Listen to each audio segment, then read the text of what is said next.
These people have the most unique lifestyle in the world. This indigenous group has built their entire existence on top of self-made floating islands in the middle of Lake Titicaca. We're spending the next 50 hours with the local family learning about the challenges they face while living on top of an island that is constantly sinking. Let us give you some much-needed context. Lake Titicaca is in southern Peru, straddling the border between Peru and Bolivia. It's the largest lake in South America and the highest navigable lake in the world, at over 12,000 feet of elevation. The people that call this place home are the Uros people. They live their entire lives on the lake in a community over 120 islands. We didn't know this, but our host Luis had something very special for us, something that's never been recorded, and this is where our adventure begins. The way to recognize Luis's place is by looking at this hat. He made that a month ago. Pretty cool. This place is so cute. I'm so excited to spend time here with Luis and his wife. So right now, Luis is in the process of adding an additional home to his floating island. And he was telling us on the boat ride here that no one has ever filmed this being done before. So we're really excited that we'll get to kind of show it in our video of how exactly a house is added to these floating islands. According to Luis, this is only gonna take 2 hours for them to get it up and running. As soon as we got to our accommodations, we were thrown straight into life here on the floating islands. I mean, this entire place is an island made out of this, you can think of it as tiny bamboo that floats. If I'm out of breath, it's because we're 12,500 feet above sea level, and any little thing that you do here is energy consuming and oxygen consuming. Right away, we got to see some of the most unique challenges that Uros people face to sustain their way of life. So apparently the house is already made, and it's gonna go right over the base that they're building here. They're gonna bring it by boat, put it on top of this, and Luis is gonna have a fourth house. Me and Nikki here are just playing, us girls, while the boys are building the house over here. The cutest thing. Look at her smile.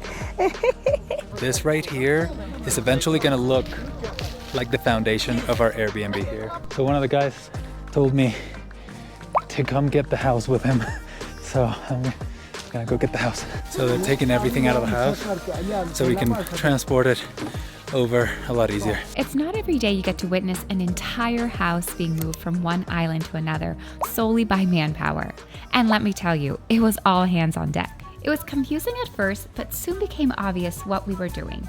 They started to lift the house by using a large log as leverage.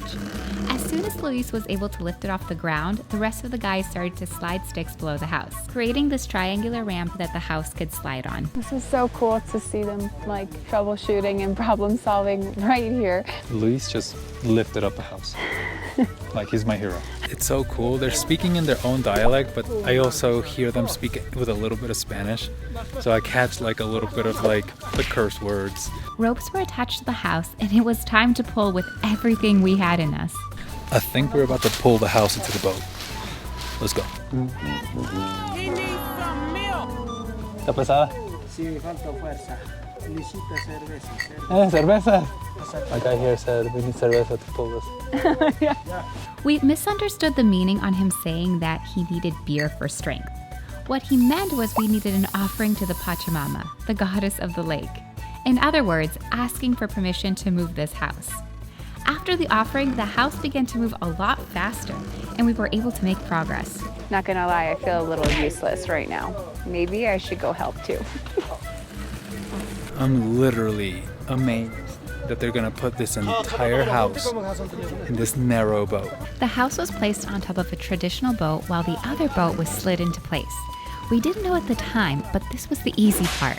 The hard part was lifting the house into place. The boys just brought this all the way over here.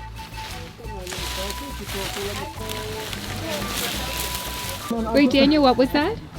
So they're gonna put 2 tree trunks, and then they're just gonna pull it up at an angle.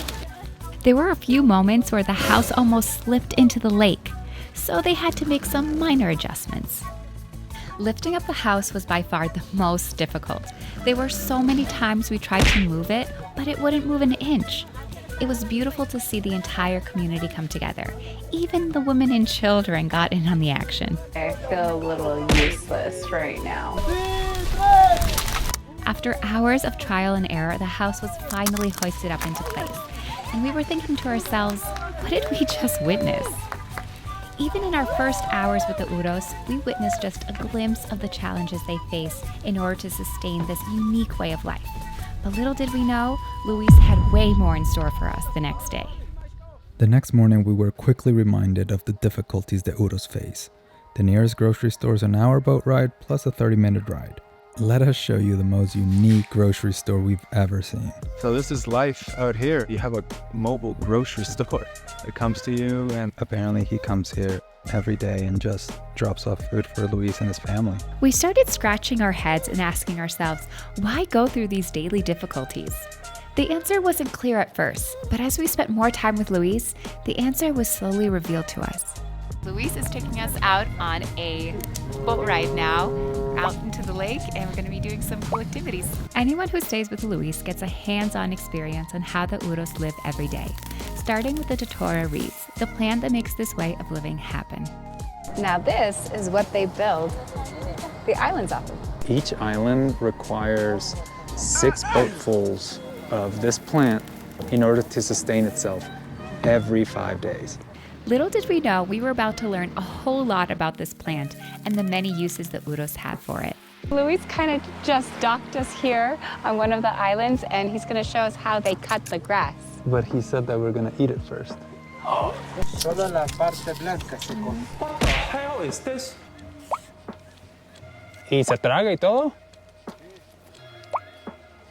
You can clean your teeth like this with this, and then you can eat it, and it's supposed to be really good for your stomach as well.